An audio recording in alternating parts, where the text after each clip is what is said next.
రాష్ట్రంలో జల్ జీవన్ మిషన్ పథకం పునరుద్ధరణ పనుల కోసం కేంద్ర ప్రభుత్వానికి 70,000 కోట్ల రూపాయలతో ప్రతిపాదనలు పంపుతున్నట్లు రాష్ట్ర పంచాయతీరాజ్, గ్రామీణాభివృద్ధి, అటవీ, పర్యావరణ శాఖ మంత్రి, ఉప ముఖ్యమంత్రి కొణిదెల పవన్ కళ్యాణ్ వెల్లడించారు. గత ప్రభుత్వం పూర్తిగా ఈ పథకాన్ని నిర్వీర్యం చేసిందన్నారు. 38 ప్రధాన జలాశయాల నుంచి గ్రామీణ ప్రాంత ప్రజలకు రోజు తలసరి 55 లీటర్ల చొప్పున రక్షిత నీటిని సరఫరా చేసేలా ప్రణాళికలు సిద్ధం చేస్తున్నామని ఆయన తెలిపారు. జల్ జీవన్ పథకం అమలుపై విజయవాడలో నిర్వహించిన రాష్ట్ర స్థాయి సదస్సులో ఆయన పాల్గొని ప్రసంగించారు.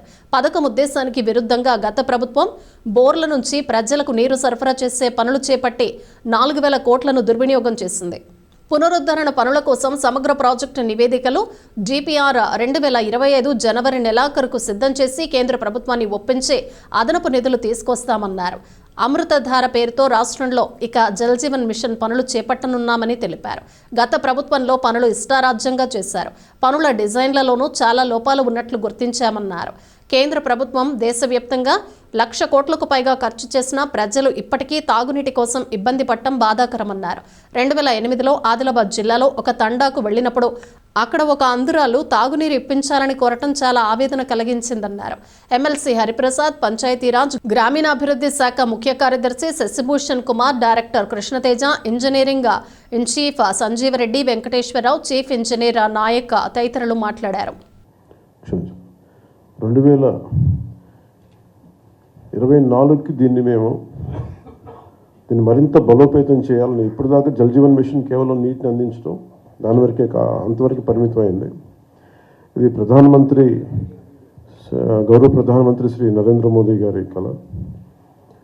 ఇది కనీసం రోజుకి ఒక 55 లీటర్ల నీళ్లు సగటున మనిషికి ఇవ్వాలి అని, అది కూడా పరిశుభ్రమైన నీరు ఇవ్వాలి అనేది అల్టిమేట్ గోల్. ఏంటంటే జల్ జీవన్ మిషన్కి సంబంధించి నిరంతరం నీటి సరఫరా ఉండాలి ప్రతి ఒక్కరికి అనేది ఆకాంక్ష, చేసే విధానం.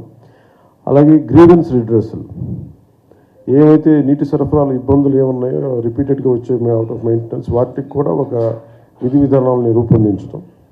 అది దీనికి సంబంధించి ఈ అమృతధార సంబంధించి చాలాసార్లు పొలిటికల్గా మేము వెళ్తున్నప్పుడు చాలా ఆకాశంతో ప్రామిసులు చేస్తూ ఉంటాం. ఆకాశాన్ని తీసుకొచ్చి పందిరేస్తూ ఉంటాం, ఇవన్నీ చేస్తూ ఉంటాయి. కానీ ఇలాంటి సందర్భంలో 2008లో ఆదిలాబాద్లోని ఒక తాండాలో పాపం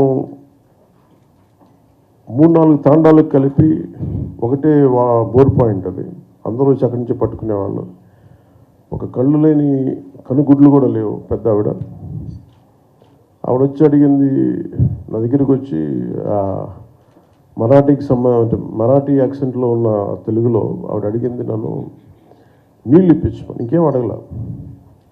అంటే నీరు ఎంత కీలకమైందంటే, మనం ఒక భీష్మేకాదశి రోజున 24 గంటలు నీళ్లు తాకపోతే ఎంత దారుణంగా ఉండదు.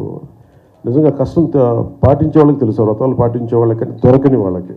ఈ 38 సస్టైనబుల్ రిజర్వాయర్స్ నుంచి దీని మ్యాపింగ్ ఇలా ఉండాలి. ఈ రెడ్ ఎందుకున్నాయి ఇక్కడ, ఈ రెడ్ ఇవన్నీ ఎందుకున్నాయి అంటే ఇవన్నీ బోర్ పాయింట్స్తో చేసింది. బోర్ పాయింట్స్ నిరంతర సరఫరా ఉండదు. ఏదో ఒక 5 నెలలు రావచ్చు, లేదంటే వాటర్ చెరువులు బోర్లు ఎండిపోతే మళ్ళీ ఆగిపోతాయి. సో ఇట్లాగా వీళ్ళు 4,000 కోట్లు ఖర్చు పెట్టినా కానీ వాస్తవానికి అవి ఏవి పనిచేసే పరిస్థితిలో లేవు. సో దిస్ ఇస్ 4,000 కోట్లు దుర్వినియోగం అయిపోయినట్టుగా మనం భావించవచ్చు.